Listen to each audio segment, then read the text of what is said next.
भगवान की जय। ओम तत्सत।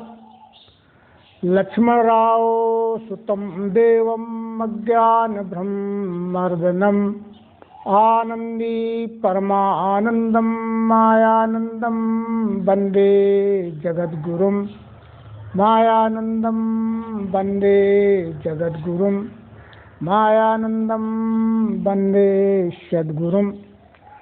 जो लक्ष्मणराव के पुत्र दिव्य रूपधारी अज्ञान भ्रम का मर्दन करने वाले हैं, जो आनंदी के लिए परमानंद रूप हैं, इसलिए उन भगवान श्री मायानंद जी चैतन्य की वंदना करते हैं। परम मंगलमय विश्वरूप परमात्मा को नमन करते हुए तीन गुणों की परिहरण गति में चार युग होते हैं। चार युगों में विश्वरूप परमात्मा अक्षर भाव से विशेष शक्ति तेजांश लेकर 10 बार मनुष्य देह धारण कर धर्म की स्थापना करते हैं। उनके नाम हैं मत्स्यकूर्मो वराहस्य नरसिंहो वथवामनः रामो रामस्य कृष्णस्य बुद्धः कल्किश्च ते 10। चतुर्युग 10 अवतार मालिका में के सत्युग प्रवर्तक धर्म संस्थापक नवम बुद्ध अवतार नारायण भगवान श्री मायानंद जी चैतन्य द्वारा संस्थापित केंद्रीय अध्यात्म विज्ञानशाला ओंकारेश्वर मानधाता खंडवा मध्य प्रदेश के तत्वावधान में उपकेंद्र गोपालपुर नरवल कानपुर उत्तर प्रदेश में भगवान श्री मायानंद जी चैतन्य द्वारा सर्वांग रचना के 100 वर्ष पूर्ण होने के उपलक्ष्य में सर्वांग रचना शताब्दी समारोह में उपस्थित सर्वांग रचना शताब्दी समारोह प्रेमी सज्जनों, सौभाग्यकाचिनी शक्ति स्वरूपा देवियों व बालक वृंद, सबको हृदय से नमन करते हुए उद्बोधन प्रारंभ। भगवान श्री मायानंद चैतन्य जी ने सन 1919 ईस्वी भादव महीने के पूर्णमासी के दिन औरों को परमात्म दर्शन कराने की युक्ति विधि सूत्र दिव्य दृष्टि का आविष्कार करते हुए अपने पुरुषोत्तम पद की सिद्धि कर दी। इतना ही नहीं बल्कि उसी अवस्था में भगवान ने अपने को महाकाण परब्रह्म में लय किया। भगवान श्री मायानंद चैतन्य ने जो कपिल गुफा व्याघ्र गुफा में दिव्य दृष्टि का आविष्कार किया, सन 1913 ईस्वी में गद्य रूप से दिव्य दृष्टि नामक छोटी सी पुस्तक देसाई प्रिंटिंग प्रेस ग्वालियर से प्रथम बार प्रकाशित कराई भक्तों को प्रचार प्रसार में वितरण करने के लिए। गद्य रूप में दिव्य दृष्टि होने के कारण सर्वत्र प्रचार प्रसार में अति उपयोगी लाभकारी न हो सकने के कारण भक्तों के कहने पर यदि दिव्य दृष्टि की रचना हिंदी भाषा राष्ट्रीय भाषा में की जाए तो सर्वत्र प्रचार प्रसार में अति उपयोगी लाभकारी होगी। भक्तों के कहने पर भगवान श्री मायाचंदी ने सन 1922 के अंत में और 1923 के प्रारंभ में मराठी भाषा में पदछंद रूप से सर्वांग योग की रचना की। मराठी भाषा एक क्षेत्रीय भाषा होने के कारण सर्वत्र प्रचार प्रसार में अति उपयोगी लाभकारी न हो सकने के कारण भक्तों के कहने पर यदि सर्वांग योग की रचना हिंदी भाषा राष्ट्रीय भाषा में की जाए तो सर्वत्र प्रचार प्रसार में अति उपयोगी लाभकारी होगी। भक्तों के कहने पर भगवान श्री मायानंद चैतन्य जी ने 30/3/1923 ईस्वी को हिंदी भाषा राष्ट्रीय भाषा में 58 छंदों में सर्वांग योग की रचना की। 58 छंदों की सर्वांग रचना में भगवान श्री मायाचंद ने जो 5वें अध्याय में जड़ चेतन की ग्रंथि का समाधान किया, वो जड़ चेतन की ग्रंथि का पूर्ण समाधान न होने की कमी भगवान को स्वयं महसूस हुई। 58 छंदों की सर्वांग रचना में सर्वांग योग का अध्याय 5वें का जो 4था नंबर श्लोक था, जीवों में अन्न के द्वारा ये तीनों स्थूल रूप से मन बुद्धि अहंकार बन के घूमने लगे। तो इस छंद के पहले सन 1929 में एक छंद और जोड़ा, जीवों में अन्न के द्वारा ये तीनों स्थूल रूप से कफ वात बने पित्त वेग से कूदने लगे। इसी से स्थूलता पाई स्वरूप बोध के लिए मन बुद्धि अहंकार बन के कार्य है करें। इस तरह से जड़ चेतन की ग्रंथि का पूर्ण समाधान करते हुए सन 1929 में 59 श्लोकों में 1888 अक्षरों में सर्वांग योग की रचना पूर्ण की। इसी के साथ सर्वांग योग आधारित उपदेश प्रारंभ। जीव और जीव के साधनों की उत्क्रांति को जब सूक्ष्म दृष्टि से विचार पूर्वक देखते हैं तो ये रहस्य स्पष्ट होता है कि जरायुज खानी पशु योनि को प्रकृति प्रदत्त स्वयंभू आँख है, त्वचा, स्रोत, जिह्वा, नासिका, मन, स्थूल बुद्धि और पशु शरीरधारी जीवजान ये साधन उत्क्रांत होकर प्राप्त हुए हैं। पशुओं तक जीवजान क्रम मुक्ति में आया है, इसलिए पशुओं को निस्वरूप का बोध, विश्वरूप परमात्मा का दर्शन, वस्तु महाकाण पर ब्रह्मबोध की कल्पना ही नहीं होती है। जरायुज खानी श्रेष्ठ अक्रम मुक्ति में आया हुआ विश्वरूप परमात्मा का अंतिम फल मनुष्य को प्रकृति प्रदत्त स्वयंभू पूर्ण साधन उत्क्रांत होकर प्राप्त हुए हैं। उन साधनों के नाम हैं आँख है, त्वचा, स्रोत, जिह्वा, नासिका, मन, बुद्धि, चित्त, अंतःकरण और मनुष्य शरीरधारी जीवजान। मनुष्य शरीरधारी जीवजान को महतत्व कहते हैं। महतत्व क्यों कहते हैं? गुण साम्य की व्यष्टि लहर को महतत्व संज्ञा है। इन पूर्ण साधनों से मनुष्य शरीरधारी जीवजान को तदर्शी सदगुरु के द्वारा विश्वरूप परमात्मा का दर्शन, वस्तु महाकाण पर ब्रह्म का बोध होता है। अवतार उत्क्रांति में पूर्ण उत्क्रांत, आदि नारायण के भी परम उत्क्रांत रूप साक्षात पर ब्रह्म स्वरूप, अवतारों के सदगुरु, साक्षी, प्रकाशक, 17 कलावान, नवम बुद्ध अवतार नारायण भगवान श्री मायानंदी चैतन्य के द्वारा कल्प के आदि में महाकाण दिव्य दृष्टि सर्वांग योग का स्मरण हुआ या आविष्कार हुआ।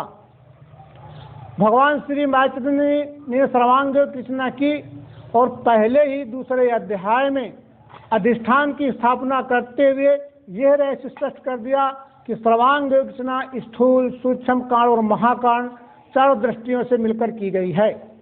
सर्वांग योग में त्रिपुटी रहित विश्वरूप परमात्मा का दर्शन कराते हुए त्रिपुटी रहित वस्तुबोध कराया गया है। वस्तु की 4 अवस्थाएं होती हैं, स्थूल, सूक्ष्म, कारण और महाकारण। वस्तु की स्थूल अवस्था को क्षर सगुण साकार कहते हैं।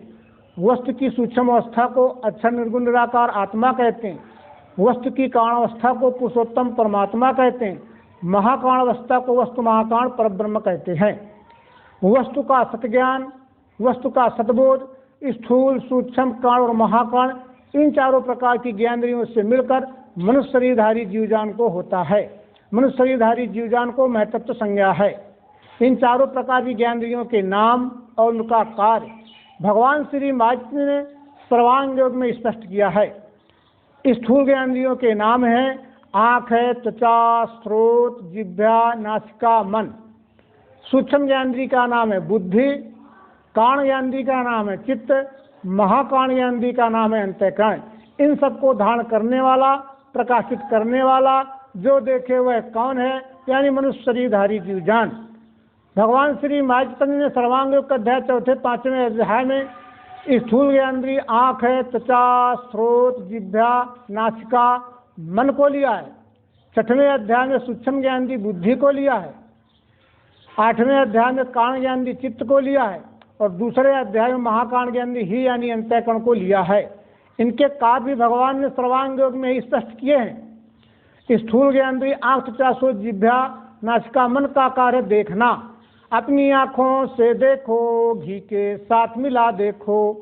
सूक्ष्म ज्ञानेंद्रिय बुद्धि का कार्य जानना या अनुभव करना। अब अक्षर आत्मा को जानने की सुरीति ये बुद्धि के बल से होवे अस्तित्व सिद्ध वस्तु का अक्षरानुभव योग नामक अध्याय 6वां संपूर्ण। कारण ज्ञानेंद्रिय चित्त का कार्य दर्शन करना या दर्शन होना। सद्गुरु स्थान दर्शन योग नामक अध्याय 3 संपूर्ण। क्षर विराट दर्शन योग नामक अध्याय 5वां संपूर्ण। महाकाण ज्ञानेंद्रिय अंतःकरण का कार्य है बोध करना या बोध होना। हिये में बोध होते ही मुक्ति है भ्रमजाल से। जब अधिष्ठान प्रयोग प्रारंभ करते हैं तो चारों प्रकार की ज्ञानेंद्रियां एक साथ क्रियाशील होती हैं और जब तक चित्त और अंतःकरण संग नहीं लगता है तब तक दिव्य दृष्टि प्रकट नहीं होती है। जो वस्तु की स्थूल अवस्था अक्षर विराट का अधिष्ठान प्रयोग प्रारंभ करते हैं तो प्रधानता स्थूल ज्ञानेंद्रिय आँख है, त्वचा, स्रोत, जिह्वा, नासिका, मन की रहती है और सहयोगी सूक्ष्म काण और महाकाण ज्ञानेंद्रियां रहती हैं। जब वस्तु की स्थूल अवस्था अक्षर विराट का अधिष्ठान प्रयोग समाप्त होता है तो स्थूल ज्ञानेंद्रिय आँख है, त्वचा, श्रोत्र, जिह्वा, नासिका, मन का भी कार्य समाप्त हो जाता है। जब वस्तु की सूक्ष्म अवस्था अक्षर आत्मा का अधिष्ठान प्रयोग प्रारंभ करते हैं तो प्रधानता सूक्ष्म ज्ञानेंद्रिय बुद्धि की रहती है और सहयोगी कान और महाकान ज्ञानेंद्रियां रहती हैं। जब वस्तु की सूक्ष्म अवस्था अक्षर आत्मा का अधिष्ठान प्रयोग समाप्त होता है तो सूक्ष्म ज्ञानेंद्रिय बुद्धि का अधिकार समाप्त हो जाता है। जब वस्तु की काण अवस्था पुरुषोत्तम परमात्मा का अधिष्ठान प्रयोग प्रारंभ करते हैं तो प्रधानता काण ज्ञानेंद्रिय चित्त की रहती है और सहयोगी महाकान ज्ञानेंद्रिय अंतःकरण रहता है। जब वस्तु की काण अवस्था पुरुषोत्तम परमात्मा का अधिष्ठान प्रयोग समाप्त होता है तो काण ज्ञानेंद्रिय चित्त का भी कार्य विराम हो जाता है। जब वस्तु महाकाण परब्रह्म का अधिष्ठान प्रयोग करते हैं तो महाकाण ज्ञानेंद्रिय अंतःकरण से वस्तु महाकाण परब्रह्म का बोध होते ही मनुष्य शरीरधारी जीव जान आत्मा का समाधान निश्चय हो जाता है। ये अधिष्ठान प्रयोग करते समय की ज्ञानेंद्रियों के कार्य की बात है, ये हमें ध्यान रखना है। ये अधिष्ठान प्रयोग से ही दिव्य दृष्टि प्रकट होती है। बिना अधिष्ठान प्रयोग के स्थूल सूक्ष्म काण और महाकाण कोई भी दिव्य दृष्टि प्रकट नहीं होती है। ये भगवान श्री माई चैतन्य ने सर्वांग योग का अध्याय 8वें के 4 नंबर श्लोक में स्पष्ट किया है। सर्वांग योग ये स्थायी बीज है दिव्य चक्षु का। तो भगवान ने सर्वांग योग शब्द लिया है तो किताब पुस्तक के लिए नाम नहीं लिया है कि अधिष्ठान प्रयोग के लिए सर्वांग योग को यहाँ लिया है। ये अधिष्ठान प्रयोग से ही दिव्य दृष्टि प्रकट होती है। अधिष्ठान प्रयोग ही दिव्य चक्षु का स्थायी बीज है जो पहले था, आज है और आगे भी रहेगा। ये अधिष्ठान प्रयोग ही महाकाण अपूर से है। ये अधिष्ठान प्रयोग धर्म ग्रंथों में, किताबों में, पुस्तकों में नहीं होता है। वहाँ सिर्फ थ्योरी शब्द ज्ञान परोक्ष ज्ञान ही रहता है। ये अधिष्ठान प्रयोग सदगुरु के पास रहता है, ये सदगुरु गाम में है। इसलिए अवतारों को भी चारों युगों में अपने अपने समय काल में सदगुरु के पास ही जाना पड़ता है, यानी अवतारों को भी सदगुरु की शरण में जाना ही पड़ता है। जब वस्तु की स्थूल अवस्था का अधिष्ठान प्रयोग प्रारंभ करते हैं तो स्थूल दिव्य दृष्टि प्रकट होती है। जब वस्तु की सूक्ष्म अवस्था का अधिष्ठान प्रयोग करते हैं तो सूक्ष्म दिव्य दृष्टि प्रकट होती है। जब वस्तु की काण अवस्था का अधिष्ठान प्रयोग करते हैं तो काण दिव्य दृष्टि प्रकट होती है। और जब वस्तु महाकाण परब्रह्म का अधिष्ठान प्रयोग करते हैं तो महाकाण दिव्य दृष्टि सर्वांग प्रकट होता है। और जिसकी जहाँ तक ग्राह्य क्षमता होती है उसको वस्तु की उस अवस्था तक का समाधान निश्चय बोध हो जाता है। चारों श्रुतियों में यानी चारों वेदों में लगभग 1 लाख वेद मंत्र हैं। उन 1 लाख वेद मंत्रों का सार गीता के 700 श्लोकों में है और गीता के 700 श्लोकों का सार सर्वांग योग 59 श्लोक 1888 अक्षरों में है। और सर्वांग योग का भी सार यानी 59 श्लोकों का सार सर्वांग योग का अध्याय 3 के पहले दूसरे 2 श्लोक 64 अक्षरों में है। इन 2 श्लोक 64 अक्षरों में भगवान श्री माई चैतन्य ने त्रिपुटी सहित विश्वरूप परमात्मा का दर्शन कराते हुए त्रिपुटी वस्तुबोध कराने के पश्चात ईश्वर का प्रकाश चातुर्य धर्म के रहस्य को स्पष्ट किया है। भगवान श्री माई चैतन्य जी के अनुसार अधिष्ठान प्रयोग प्रारंभ। स्वरूप वस्तु का देखो, देखा सो क्षर जानना। यहाँ विचार करना है कि यहाँ भगवान ने वस्तु के स्वरूप को क्यों लिया, पुरुषोत्तम के स्वरूप को क्यों नहीं लिया है। यहाँ बहुत ही गूढ़ है, छिपा हुआ है, भगवान ने स्पष्ट किया है। अवतार गुणों के होते हैं। अवतार गुण दें दृष्टि से भगवान श्री माई चैतन्य ने वस्तु के स्वरूप को लिया है, पुरुषोत्तम के स्वरूप को नहीं लिया है। भगवान श्री कृष्ण और भगवान श्री माई चैतन्य जी की जो अवतार उत्पत्ति का जो सूक्ष्म भेद है वो भगवान ने यहाँ स्पष्ट किया है। गीता का स्फुरण कारण दृष्टि से हुआ है और सर्वांग योग का स्फुरण महाकाण दृष्टि से हुआ है। ये रहस्य भगवान श्री माई चैतन्य ने आगे स्पष्ट किया है। क्षर अक्षर पुरुषोत्तम ये तीनों भाव अज्ञान ज्ञान विज्ञान तक सत हैं, लेकिन आस्तिक में असत हैं। कैसे? यह रहस्य सर्वांग योग का अभ्यास करने से समझ में बैठता है। पद संग्रह में श्रुतियों की दौनी भगवान ने इसका स्पष्टीकरण किया है। नाम रूप लखो मिथ्या दोनों में है भला बुरा, अनाम वस्तु सत्य दौंडी है सुत की यही। नाम रूप लखे मिथ्या सच्चिदानंद वस्तु है, इसी निश्चय से मोक्ष दौंडी है सुत की यही। तो स्वरूप वस्तु का देखो। अब सुनने मानने की बात खत्म, अपनी आँखों से देखो दिखता है पदार्थ ये, ऐसे ही विश्व में सारे रूप का दिखना भरा। इसे हाथ लगा देखो आता है स्पर्श ध्यान में, ये स्पर्श भाव सर्वत्र विश्व में है भरा हुआ। इसमें शब्द है स्थायी, बजा के कान से सुनो, वैसे ही विश्व में सारे स्थित है शब्द भाव भी। जीभ से लगा देखो वस्तु में कुछ स्वाद है, ऐसे ही विश्व में भी है रस भाव भरा हुआ। नाक से सूंघ के देखो गंध है इसमें भरा, इसी रीति लखो सारे दृश्य में गंध भी रमा। पंचभूतों से बनी पांच ज्ञानेंद्रियों के द्वारा इस पिंड से लेके ब्रह्मांड में और ब्रह्मांड से लेके पिंड में, जड़ से लेके चैतन्य में और चैतन्य से लेके जड़ में, ये पांचों तत्व अटूट और अखंड स्थायी रूप से ओतप्रोत भरे हुए, व्याप्ते हुए, सने हुए। ये भगवान श्री माचित ने पांच तत्वों को दिखा के जान पहचान करा दिया। ये जान पहचान अनुभव हो जाने का नाम ही दर्शन है, यानी पांच तत्वों का दर्शन करा दिया। अब छठवां साधन, हम सबके पास मन है, मन भीतर है, भीतर वाला मन भीतर वाले गुणों को देखता है। जब हम भिन्न भिन्न पदार्थों के साथ जब भिन्न भिन्न क्रिया संग करते हैं तो भिन्नता में हमें तीन ही गुण दिखते हैं। प्रयोग करेंगे तो तीनों गुण तुरंत दिख जाएंगे, और प्रयोग ना भी करेंगे तो गुणों की क्रिया शक्ति बंद नहीं पड़ती है, बंद नहीं होती है। जैसे साकर नामक पदार्थ है, घी के साथ मिला देखो वस्तु में गुण सत्व है, संपूर्ण विश्व में भी है ऐसे ही ये भरा हुआ। जल के साथ पीने से वस्तु में गुण है रजो, यह प्रत्यक्ष दिखेगा वैसे ही स्थित विश्व में। अकेली वस्तु खाने से दिखेगा तम है भरा, इसी रीति रहे तीनों गुण संपूर्ण विश्व में। त्रिगुणात्मक मन के द्वारा इस पिंड से लेके ब्रह्मांड में और ब्रह्मांड से लेके पिंड में, जड़ से लेके चैतन्य में और चैतन्य से लेके जड़ में, ये तीनों गुण सूक्ष्म क्रिया शक्ति के रूप में स्थायी रूप से अटूट और अखंड ओतप्रोत भरे हुए, व्याप्ते हुए, सने हुए, रमे हुए। भगवान श्री माय चैतन्य जी ने तीन गुणों को दिखा के जान पहचान करा दिया। ये जान पहचान अनुभव हो जाने का नाम ही दर्शन है, यानी तीन गुणों का दर्शन करा दिया। ये शब्द, स्पर्श, रूप, रस, गंध, पांच भौतिक गुण, सतोगुण, रजोगुण, तमोगुण, ये तीन प्रकट गुण, 8 गुणों की सम अवस्था को गुण साम्य अवस्था कहते हैं। गुण साम्य की क्रिया को क्षर, और क्षर में भिन्न भिन्न 8 भाव दिखना, यही सदा प्रकृति है। भगवान श्री माय चैतन्य ने स्थूल ज्ञानेंद्रियों की प्रधानता में वस्तु के स्थूल स्वरूप क्षर विराट का दर्शन करा दिया। क्षर विराट दर्शन योग नामक अध्याय 5वां संपूर्ण।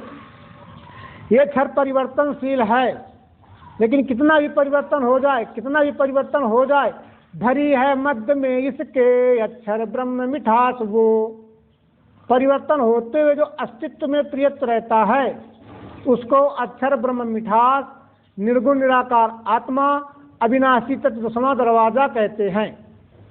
वेदों के नेति का शेष वस्तु की उपलब्धि वो, उसी का भास सर्वत्र हो रहा दृश्य मात्र में। वो मिठास यही आत्मा है निराकार जानना, वस्तु के स्वाद में भी वो भरी है प्रिय रूप से। मिठास को हुई इच्छा देखो निस्वरूप में, तो क्या देख सकती है नेत्रों से निज रूप को।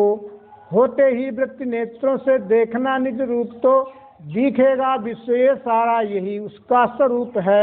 बुद्धि के बल से होवे अस्तित्व सिद्ध वस्तु का, आँखों से देखना चाहे दिखेगा विश्व रूप ही। भगवान श्री माय चैतन्य ने सूक्ष्म ज्ञान की बुद्धि के द्वारा अक्षर आत्मा को जना के अनुभव करा दिया, यानी अक्षर आत्मा का दर्शन करा दिया। अब अक्षर आत्मा को जानने की रीति ये बुद्धि के बल से होवे अस्तित्व सिद्ध वस्तु का अक्षरानुभव योग नामक अध्याय 6वां संपूर्ण। ये वस्तु का स्वरूप क्षर, वस्तु का रूप अक्षर, इन दो देवतात्मक कल्पनाओं का जिस नाम में लय रहता है उसको पुरुषोत्तम भाव कहते हैं, पुरुषोत्तम परमात्मा कहते हैं। नाम शक्कर जो है वो पुरुषोत्तम भाव है। अक्षर अक्षर सगुण निर्गुण साकार निराकार नाम की दो अलग अलग वस्तुएं या पदार्थ नहीं है। न विश्वरूप परमात्मा केवल अक्षर सगुण साकार है, न विश्वरूप परमात्मा केवल अक्षर निर्गुण निराकार आत्मा है। अक्षर अक्षर सगुण निर्गुण साकार निराकार का संयुक्त स्वरूप विश्वरूप परमात्मा ने पुरुषोत्तम परमात्मा है। संयुक्त में तत्क्षर अक्षरम चा व्यक्ता व्यक्तम भरते विश्वीसा। अक्षर अक्षर इन दोनों भाव कलय नाम पुरुषोत्तम परमात्मा है।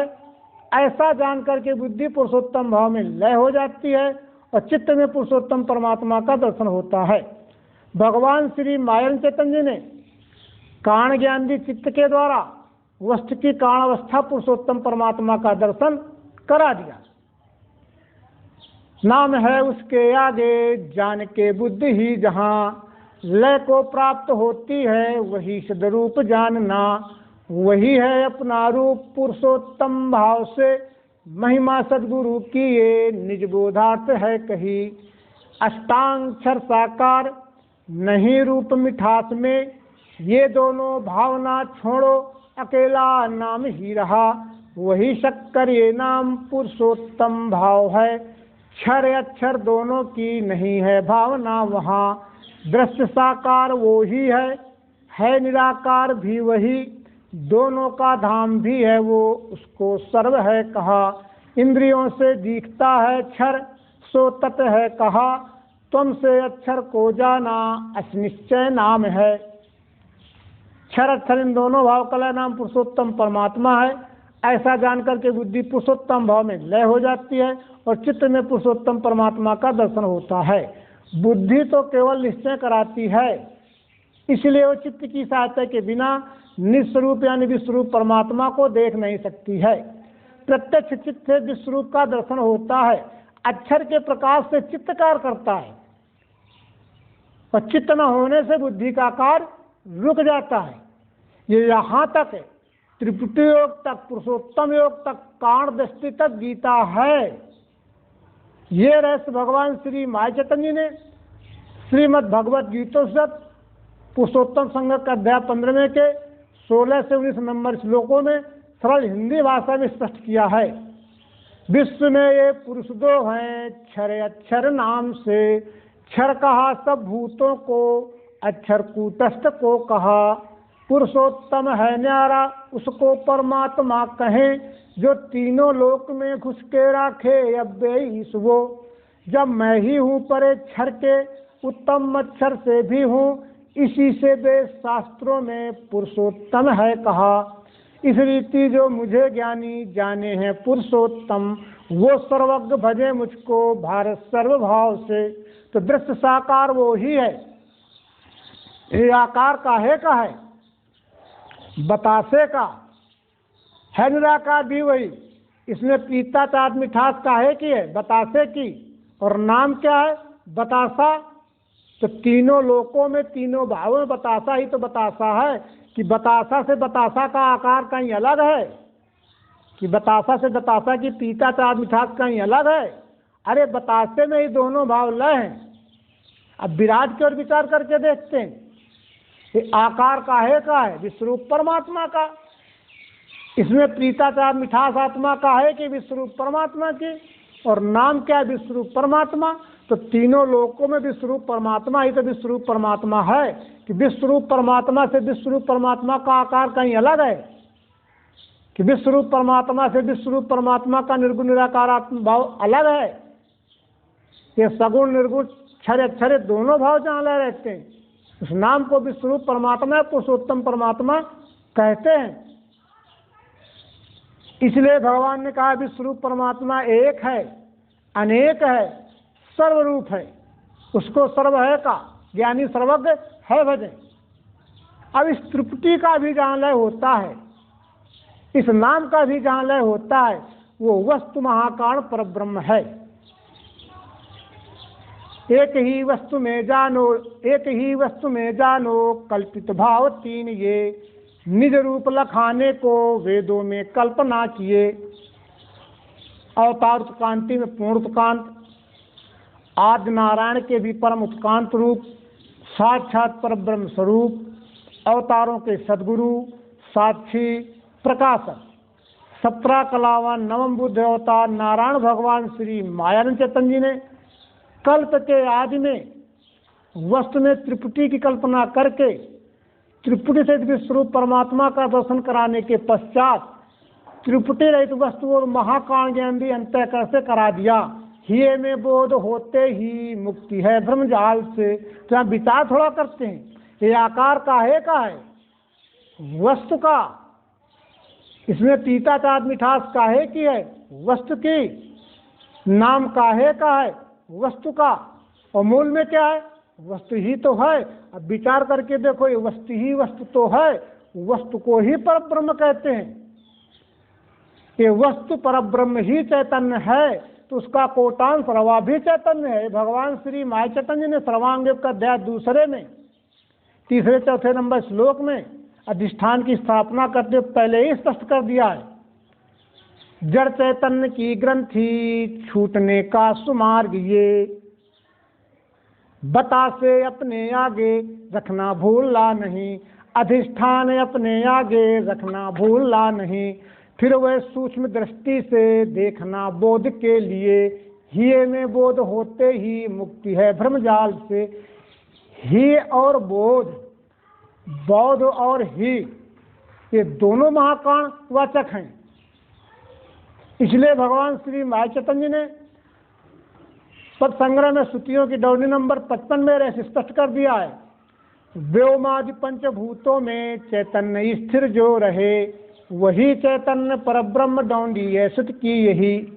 बौद्धिक उत्क्रांति का जो 7वां पद धर्मासन है, उसमें भगवान श्री भाष्य ने स्पष्ट किया है कि जो वस्तु परब्रह्म है वो अक्षर चैतन्य के स्थान में है। पराशक्ति क्षर, परब्रह्म वस्तु अक्षर और अस्थि पुरुषोत्तम। तो ये वस्तु ही चैतन्य है, तो उसका कोटान सर्वा भी चैतन्य है। नाम में क्षर अक्षर पुरुषोत्तम ये भाव आते हैं। नाम में क्षर अक्षर पुरुषोत्तम ये भाव आते हैं। वस्तु अनामी है, कल्पना रहित भावातीत आवाज पथ है। भगवान श्री माया चैतन्य ने त्रिपुट विश्वरूप परमात्मा का दर्शन कराते हुए त्रिपुट योगोत करा दिया। अब थोड़ा विचार करना है। भगवान ने सर्वांग योग में अधिष्ठान प्रयोग करते समय चारों अवस्थाओं में वस्तु की प्रधानता ली है। स्वरूप वस्तु का देखो, देखा सो क्षर जानना, वेदों के नेति का शेष वस्तु की उपलब्धि वो, उसी का भास सर्वत्र हो रहा दृश्य मात्र में। जहाँ है भावना दोनों लय का स्थान वस्तु सो, एक ही वस्तु में जानो कल्पित भाव तीन ये, निज रूप लखाने को वेदों में कल्पना किए। वस्तु में तृप्ति देखी कल्पना से स्वभाव ने। इस तरह से त्रिपुरी सहित विश्वरूप परमात्मा का दर्शन होने के पश्चात त्रिपुरी वस्तु भगवान ने करा दिया। अब क्या करना है? प्रेम का ये निजी स्थान ध्यान के हेतु से कहा। पश्चात बीज भक्ति का अनन्न बढ़ने लगे, अकर्म रूप से दिखे विश्व में वो सदैव ही। ये पराभक्ति है, श्रेष्ठ मुक्तों का निज धाम है, संपूर्ण वृत्तियों का है एक ही लय स्थान ये। इसी में स्थित होने से रस एक कंप वो, हुआ मदरूप ही जानो जन्म मृत्यु से नहीं। सर्वांग योग ये स्थायी बीज है दिव्य चक्षु का, इसे जो पाठ में लेवे चित्त से निज कर्म में। रक्षा से योगक्षेम होवेगा उसका सदा, अंत में पद सो पावे वेदों में श्रेष्ठ जो कहा। ये जहाँ स्थिर हो जावे वहीं सदगुरु स्थान है। तो प्रेम का ये निज स्थान ध्यान के हेतु से का, प्रेम और ध्यान, ध्यान और प्रेम ये तीनों ये पुरुषोत्तम वाचक हैं। प्रेम और ध्यान, ध्यान और प्रेम ये दोनों सद पुरुषोत्तम वाचक हैं। तो दर्शन, ध्यान, धारणा, स्मरण, सिमरण, स्मृति ये चित्त का कार्य है। ये चित्त से होता है। और जब तक द्वैत रहेगा तब तक विश्वरूप दर्शन नहीं होगा, और विश्वरूप दर्शन होते ही द्वेष समाप्त हो जाता है। तो प्रेम यानी ईमानदारी के साथ कर्म विभाग। हमारा कर्म दिखने लगता है तो हमारा प्रेम प्रकट कब दिखेगा? जब ईमानदारी के साथ कर्म व्यवहार करेंगे तो अकर्म स्वकर्म के द्वारा जब हम सेवा करते हैं तो हमारा प्रेम प्रकट दिखता है। तो प्रेम का ये निज स्थान यानी अकर्म स्वकर्म स्वधर्म के द्वारा सेवा करने का निज स्थान अपने से दिखने वाला विश्व का रूप ही विश्वरूप परमात्मा है। वो विश्वरूप परमात्मा का स्मरण ध्यान रखते हुए यथोचित यथाशक्ति यथा समय जहाँ जैसा मौका आता है वो प्रेम पूर्वक ईमानदारी के साथ अकर्म स्वकर्म के द्वारा वो विश्वरूप परमात्मा की सेवा में लगा हुआ दिखता या करता है। इसी का नाम पराभक्ति अनन्य भक्ति है। इसी से अंतिम शांति आत्मकल्याण तथा विश्व कल्याण प्राप्त होता है। विश्व शांति का सत्युग का यही एक साधन है। भगवान श्री माया चैतन्य जी ने सर्वांग योग में वस्तुबोध आधारित अधिष्ठान प्रयोग के साधनों का स्पष्टीकरण करते हुए त्रिपुट विश्वरूप परमात्मा का दर्शन कराने के पश्चात त्रिपुट वस्तुबोध कराया है। इसके पश्चात ईश्वर का प्रकाश चातुर्ण धर्म के रहस्य को स्पष्ट किया है। भगवान श्री माया चैतन्य जी के द्वारा स्फुरण से या प्रबोधन से सर्वांग योग के सार का भी सार अकर्म रूप से दिखे विश्व में वो सदैव ही। भगवान श्री कृष्ण के द्वारा स्फुरण से या प्रबोधन से गीता के सार का भी सार यथार्थ धर्म पाले वो अत्यंत प्रिय है मुझे। भगवान श्री राम के द्वारा स्फुरण से या प्रबोधन से श्री रामचरितमानस के सार का भी सार परहित सरिस धर्म नहीं भाई पर पीड़ा सम नहीं अधमाई। इस तरह से भगवान श्री माया चैतन्य ने अवतारों के सार्वदेशिक सार्वकालिक सिद्धांत के सार का भी सार का रहस्य स्पष्ट किया। लेकिन हर हर भारत बड़े अभाग जिन मायानंद नहीं चिन्हो, हर हर भारत बड़े अभाग जिन मायानंद नहीं चिन्हो। यही बता भगवान श्री माया चैतन्य ने अपने पूर्व कृष्णदेव में गीता अध्याय 11 नंबर श्लोक में कही है, मनुष्य दे लेने से मूढ़ माने नहीं मुझे, स्वामी भूतन का मेरा श्रेष्ठ भाव नहीं लखे। लेकिन एक बात कही है गीता अध्याय 3 25 नंबर श्लोक में, मेरे सिद्धांत की निंदा करते हैं आचरे नहीं, वो सब मूर्ख अज्ञानी भ्रमी हैं नष्ट हो चुके। इसी के साथ अध्यात्म विज्ञान के सार का विसार का निरूपण संपूर्ण हुआ। बोलो भगवान श्री मायानंद जी चैतन्य की जय।